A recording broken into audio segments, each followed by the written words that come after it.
ऐसो ही देखत रहो जन्म सफल करि मानो। प्यारी की प्यारी भांवती के प्राण प्यारे, युगल किशोर ही जानो।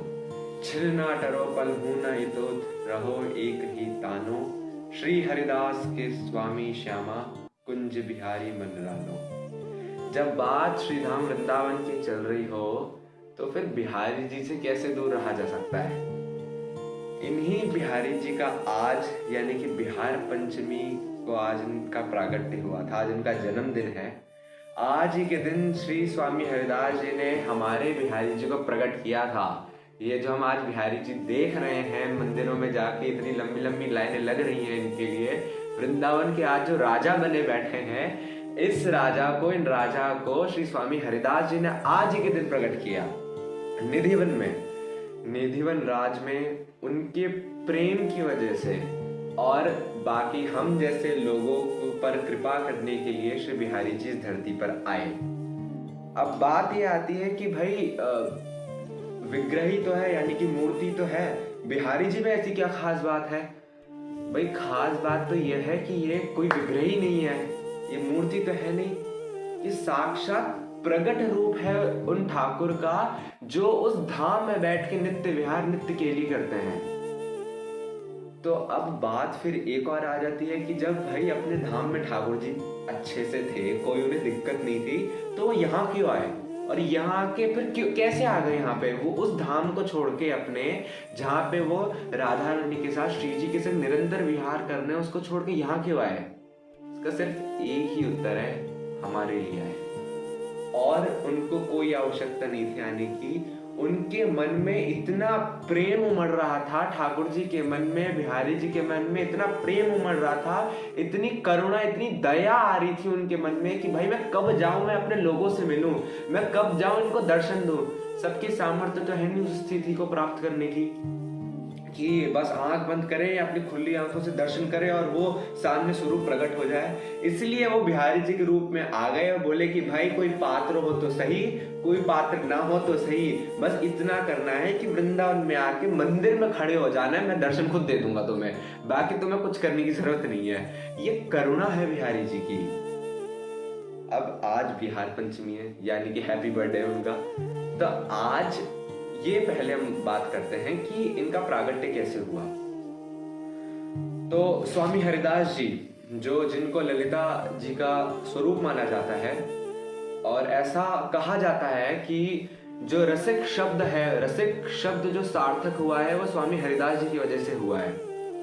तो स्वामी हरिदास जी नित्य प्रति यमुना जी आते थे और यमुना जी में आना, स्नान करना, और फिर निधिवन में जाके, जो आज निधिवन में आप जाएंगे तो आप देखेंगे एक शैया बनी हुई है जहाँ पे रोज रात में अलग अलग चीजें, पान, साड़ी, ये सब रख दिया जाता है, और सुबह जब वो खोला जाता है तो सब बिखरा हुआ मिलता है। वहां पे उस समय तो ऐसे ईंट पत्थर नहीं थे, कुंज थी, तो वहां पे जाके ये अपने उस लीला का रसास्वादन करते थे, उस लीला में डूब जाते थे और ठाकुर जी की सेवा करते थे। तो अब भक्तमाल में एक बात आती है कि स्वामी जी उस कुंज के अंदर जाके बस टकटकी लगा के एक लता की तरफ देखते रहते थे। वो उसमें जो कुंज थी छोटी सी बनी हुई, बस उसकी तरफ देखते रहते थे। बाकी जो उनके शिष्यगण थे तो वो देखते तो वहां पे तो उन्हें कुछ दिखता ही नहीं। बाहर से अंदर तो उस कुंज में जाने की किसी को अनुमति थी नहीं, बाहर से उन्हें कुछ दिखता नहीं। तो सबके मन में एक बात है कि रोज रोज गुरुजी कहाँ चले जाते हैं और अंदर जाके इतनी इतनी देर तक क्या देखते हैं। लेकिन अब पदवी ऐसी थी गुरु की, तो पूछ नहीं पाए कोई कि भाई स्वामी जी से कैसे पूछें। तो स्वामी जी के जो सबसे प्रिय शिष्य थे श्री विठल विपुल देव जी, उनसे सब लोगों ने आग्रह किया कि आप जाके एक बार पूछिए। तो वो गए विठल विपुल देव जी और उन्होंने पूछा कि गुरुदेव एक बात बताइए कि आप प्रतिदिन यहाँ आते हैं, इस कुंज में बैठ जाते हैं और आप टकटकी लगा के, सामने एक लता है, सामने एक कुंज है, बस उसको निहारते रहते हैं इसका, और आपको बैठे हुए न जाने कितना समय हो जाता है, आपको पता नहीं होता। इसके पीछे कारण क्या है। अब स्वामी जी से पहले मुस्कुराए कि भाई अब कारण क्या बताएं। तो स्वामी जी ने बोला अच्छा ठीक है, रुको, कारण जानना है ना तो तुम रुको, मैं आता हूँ, और मैं जब तुम्हें बुलाऊं ना तब तुम आना मेरे पीछे। तो बोले ठीक है। तो स्वामी जी अंदर उस कुंज के अंदर गए और कुंज के अंदर जाके फिर अंदर तो देखो, बाहर तो ये दिख रहा था लोगों को सिर्फ एक कुंज है, लेकिन जैसे ही स्वामी जी अंदर गए और वहां पे तो अपने नित्य विहार के ठाकुर जी बैठे ही हुए थे। अंदर गए तो सामने वही राधा कृष्ण का स्वरूप, और वहां पे दोनों के दोनों स्वामी जी को देख के दोनों के दोनों राधा कृष्ण उनसे गले लग गए। तो स्वामी जी ने बोला कि आप इस रूप में आज मुझे दर्शन देते हैं, लेकिन इतने सारे जो लोग हैं, इतने सारे रसिक जन हैं, इतने सारे जो आपके दर्शन करना चाहते हैं, उनको तो ये रूप संभव तो है नहीं, तो फिर उनको कैसे दर्शन हो। तो राधा रानी ने बोला कि भाई सखी, तूने तो मेरे मन की बात करी है। मैं भी यही सोच रही थी कि इस रूप से कलयुग में ऐसा दर्शन तो किसी को संभव है नहीं। ये तो आप वहां के नित्य सहचरी हो, ललिता जी का स्वरूप है, इसलिए आपको ये रूप दिख रहा है। तो फिर ठाकुर जी बोले कि ऐसी बात है तो मैं आपको एक बात बताता हूं कि ऐसा स्वरूप तो मेरा संभव है नहीं, लेकिन मैं एक अपना इच्छा विग्रह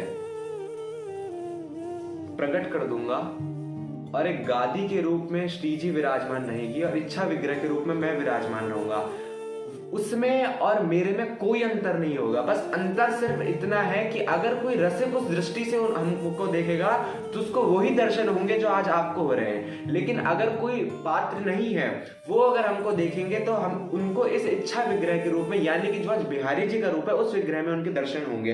वैसे दर्शन होंगे कि इस दृष्टि से देखा जाए तो वही पत्थर के हैं, काले हैं, वैसे दर्शन होंगे, लेकिन मुझ में और उस इच्छा विग्रह में कोई भेद नहीं होगा। जो बात आप इच्छा विग्रह से बोलोगे यानी बिहारी से, वो बात आप ये समझ लो कि डायरेक्टली मुझसे बोल रहे हो। मेरे में और उस विग्रह में कोई अंतर नहीं होगा। तो स्वामी जी ने बोला ठीक है। तो स्वामी जी ने फिर विट्ठल विपुल देव जी को बुलाया कि आप आइए अंदर। तो विट्ठल विपुल देव जी आए। विट्ठल विपुल देव जी आए और स्वामी जी ने बोला कि आप देखना चाहते हो कि मैं यहाँ पे क्या देखता रहता हूँ। बोले हाँ, देखना तो मैं चाहता हूँ। तो स्वामी जी ने बोला कि देखो सामने, और विट्ठल विपुल देव जी को ऐसे आगे बिठा लिया और पीछे से स्वामी जी बैठ गए और उन्होंने आगे बैठा के सिर्फ सर पे उनका हाथ रख दिया और बोला कि देखो। अब वहां का तो पूरा नजारा ही बदल गया। जैसे ही स्वामी हरिदास जी ने सर पे हाथ रखा विट्ठल विपुल देव जी के, पूरा दृश्य बदल गया सामने का। जहां उनको लता पताए पेड़ पौधे दिख रहे थे, वहां पे एक सिंहासन, स्वर्ण का सिंहासन, जिसपे बगल में झाड़ी रखी हुई है और सामने प्रियालाल बैठे हुए हैं, और ऐसी कांति निकल रही है, ऐसी कांति निकल रही है कि जिसको वर्णन ही नहीं किया जा सकता जिसका। तो विट्ठल विपुल देव जी ने पहली बार दर्शन किया, और जब थोड़ा समय हो गया तो स्वामी हरदास जी को लगा कि ये जो स्वरूप है ये कलयुग में तो संभव है नहीं, और ये स्वरूप अगर ज्यादा देर इनके सामने रहा ना तो इसकी जो वैल्यू होती है ये समझ नहीं पाएंगे। इनको ऐसा लगेगा कि एक स्वप्न आया मेरे सामने। तो उन्होंने वो दृश्य सामने से हटा दिया। जैसे ही वो दृश्य सामने से हटा तो विट्ठल विपुल देव जी, अब ये सोचिए अगर कोई मछली है, कि मछली छोड़िए, किसी को अगर बहुत बड़ा धन मिल गया हो और उससे वो आप धन खींच लो तो उसको कैसा लगेगा। ऐसे विट्ठल विपुल देव जी को लगा कि भाई ऐसा दृश्य आज सामने मेरे ठाकुर थे और मेरे आंखों के सामने से निकल गए। जोर जोर से रोने लगे वो।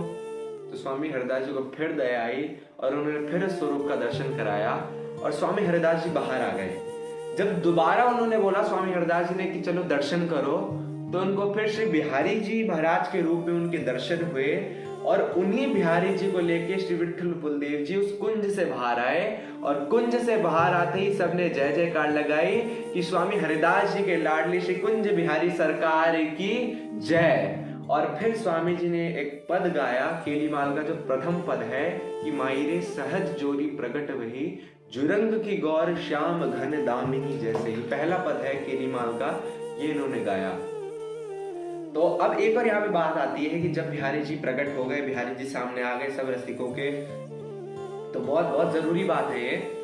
तो सब रसिकों ने बोला कि चलो अब तो बिहारी जी आ गए हैं, बहुत अद्भुत स्वरूप है इनका, तो इनकी प्राण प्रतिष्ठा कर दो। प्राण प्रतिष्ठा होती है कि कोई भी ऐसी मूर्ति, कोई भी जैसे पत्थर की मूर्ति, उसमें प्राण की प्रतिष्ठा करी जाती है मंत्रों का उच्चारण करके, ताकि उनमें एक सचलता आ सके। तो अब ये बात जब उन्होंने सुनी कि प्राण प्रतिष्ठा करवा दो, स्वामी जी अंदर से मुस्कुरा गए। तो स्वामी जी के मन में आया, भाई प्राण प्रतिष्ठा तो उसकी करी जाती है ना जिसके अंदर प्राण ना हो। जो हम सबके प्राण पहले से बने हुए हैं उनकी क्या प्राण प्रतिष्ठा करेंगे। तो स्वामी जी ने बोला अच्छा ठीक है। तो स्वामी जी ने एक रुई दी और बोला कि जैसे अब ये स्वरूप है बिहारी जी का, तो बोला कि यहाँ पे उनका जो दाहिना हाथ है उसके ऊपर रुई रख देना। रख दी संतों ने रुई। तो अब जैसे आप अगर अपनी रुई रखोगे ना अपने हाथ के पास, ऐसे हाथ रख के, और जब आप सांस लोगे तो आपकी हवा से वो रुई जो है ना हिलने लगेगी। ऐसे ही हुआ बिहारी जी के साथ। जैसे ही बिहारी जी के हाथ पे वो रुई रखी गई, तो जैसे कोई श्वास लेता है ना, श्वास की आवाज और वो रुई हिलते हिलते गिर गई नीचे। तब सबको समझ आया कि भाई प्राण प्रतिष्ठा इनकी क्या करी जाए। इनमें ये तो हम सबके प्राण है, इनकी तो प्रतिष्ठा पहले ही हो चुकी है। ये तो वहां से आए हुए ठाकुर है, इनकी कोई प्रतिष्ठा की जरूरत नहीं है। और आप सच मानिए इस बात को, ये कई लोगों का मैं नाम नहीं ले सकता, नहीं तो सबका अनुभव है ये, जो वृंदावन में है, जो वृंदावन में नहीं है, बाहर है, उन सब का अनुभव है कि बिहारी जी से कहीं भी कोई भी बात अगर वो आपके हित में है तो हमेशा पूरी होती है। आपको बस एक बार विश्वास करना है, आप सच्ची मानिए इस बात के लिए। आप कभी अगर जाके एक बार चलो ट्राई कर लेना, भले आप कुछ भी अगर बोलोगे ना बिहारी जी से और वाकई आपके हित में वो चीज कि आपका कुछ बिगड़े ना, उससे बिहारी जी इस बात को मानेंगे और आपकी बात पूरी होगी। क्योंकि ये पत्थर की मूर्ति थोड़ी है कि आपने पत्थर को जाके सुना दिया है। ये हम और आप जैसे हैं, इनके कान भी हैं, आंख भी, आंख तो बड़ी बड़ी है, नाक भी है, मुंह भी है। बस बात ये है कि हमारी पात्रता नहीं है तो हमको वो चीज समझ नहीं आती, वो रूप हमें दिख नहीं पाता। हमको ऐसा लगता है कि पत्थर की मूर्ति सामने हो गई है, बस दर्शन करो निकल लो।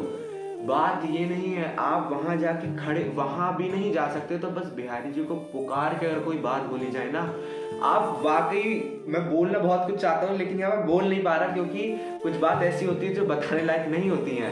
पर आप उनसे कोई भी बात कहेंगे ना, कोई भी बात, वो कभी नहीं होगा अगर वो आपके हित में है तो पूरी ना, वो होगी ही होगी। जैसे अपना कोई सुनता है ना, खुद के माता पिता, खुद का दोस्त ऐसी बात सुनता है, ऐसे बिहारी जी सुनते हैं बात। आज बिहार पंचमी के अवसर पर, उनके जन्मदिन के अवसर पर उनको बहुत बहुत बधाई। और उनसे ज्यादा बधाई स्वामी हरिदास जी को, जिनके लाडले वो हैं, जिनकी वजह से आज हमें बिहारी जी के दर्शन हो रहा है। वरना अगर वो नहीं होते और तो हमें दर्शन आज हो नहीं पाते। श्री कुंज बिहारी श्री हरिदास, राधे राधे।